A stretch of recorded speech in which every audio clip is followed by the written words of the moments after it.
დღეს რამდენიმე არასასიამოვნო სიმართლე უნდა გითხრათ. თქვენინება ამას მიიღებთ, გაცნობიერებთ, უარყოფთ თუ უბრალოდ გაატარებთ, მაგრამ ეს სიმართლეა. სანამ არას თქმას არის სწავლი, მანამდე გეწყინება, როცა უარს გეტყვიან. სანამ სხვისი ცხოვრებით ცხოვრობ, მანამდე აძლევ ადამიანებს უფლებას ჩაერევენ შენს ცხოვრებაში. სანამ მარტოობის გეშინია, მანამდე არასწორ ადამიანებთან გაქვს ურთიერთობა.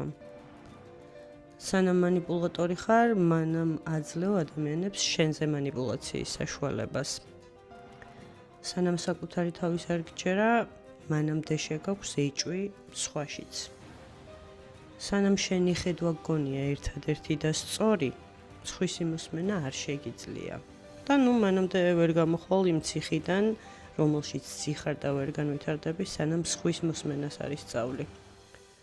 სანამ სამყარო შეცვლას ცდილობ და საკუთარ თავში ცვლილებები არ დაგიწყია, ვერაფერს ვერ შეცვლი.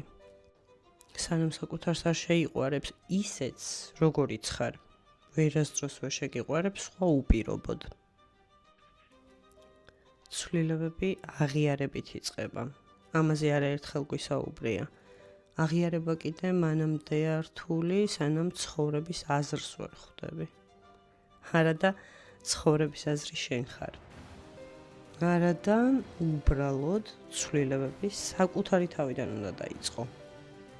სანამ არ გაზრდი საკუთარ თავს, მანამდე ვერ ხვდები შენს ადამიანებს ცხოვრებაში და შეიძლება სიცოცხლის ბოლომდე დარჩე ტოქსიკურ, მომწამვლელ არსებად, რომელიც წამლავს გარშემომყოფებს, სამყაროს და პირველ რიგში საკუთარ თავს.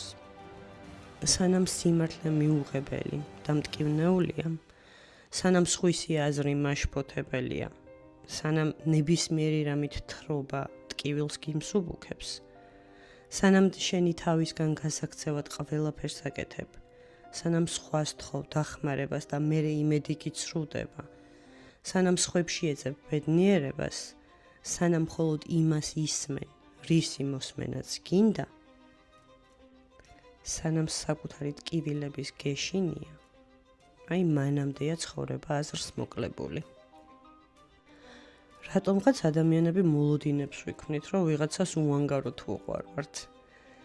გონია, რომ ურთიერთობების დასრულების შემდეგ სულ ცოტათი მაინც დაწყდებათ გული შენნაირი ადამიანი რომ დაკარგეს. რა სისულელია. რეალობა სულ სხვა რამეა.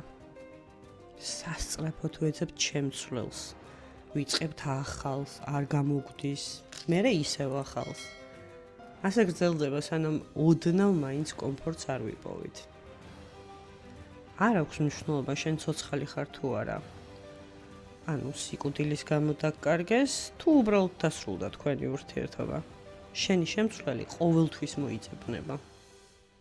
გააჩნია როგორ შეხედავ.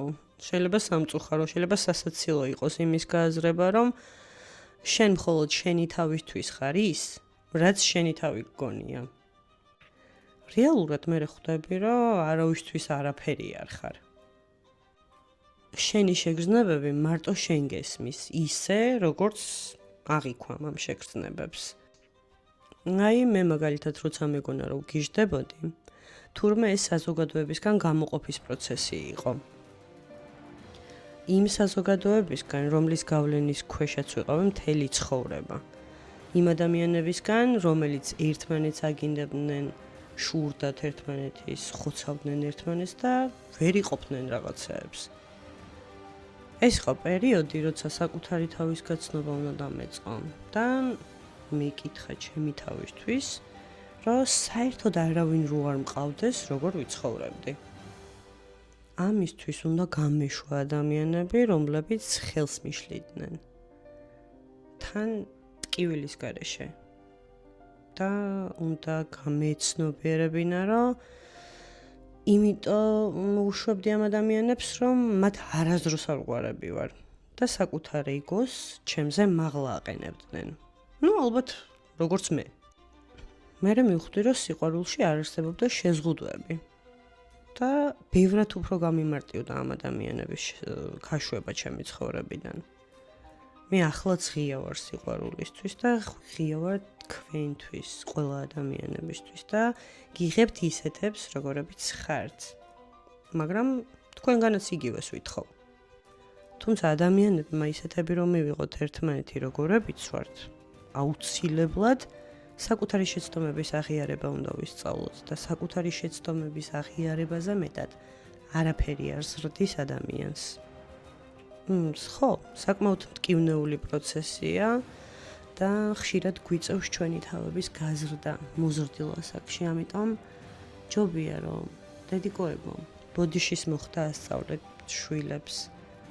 მამიკოებო, სხვისის სივრცის პატივისცემა ასწავლეთ. და ორივე ერთად ადამიანების სიყვარული ასწავლეთ ბავშვებს.